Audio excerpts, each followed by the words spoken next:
Hello everyone. Today, if you notice, we have like a difference here. This camber is what I want exactly, and this is it's like negative. So we will see how we can adjust the camber from negative to positive using the camber bolts. Of course, this is an mr2 spyder 2003, and let's have a McPherson suspension. So we will see how we can adjust it and make it a little bit positive.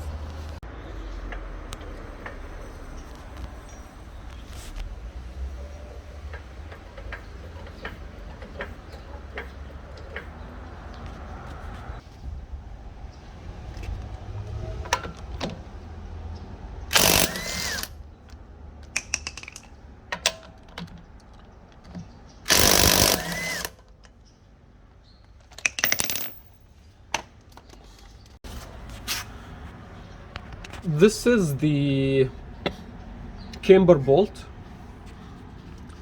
Okay, this is the camber bolt. So we'll have to lose this nut and the one under it. We'll have to lose them both, and then we'll have to rotate this in order to make the wheel positive or negative.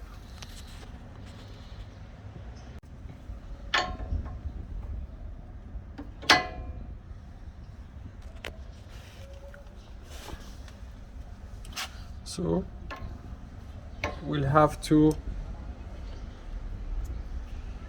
adjust it like this, and you will notice the disc is moving.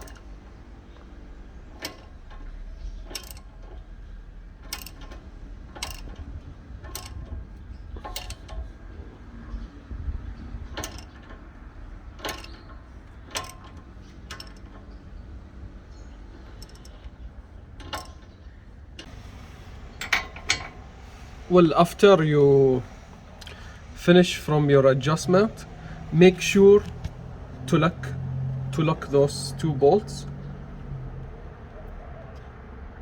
Those two. Make sure to lock the upper one first, and then the second one, and then go to the upper and make it like really tight. Just make sure that while you tightening this one, you don't rotate this one. So just keep something here and hold it tight.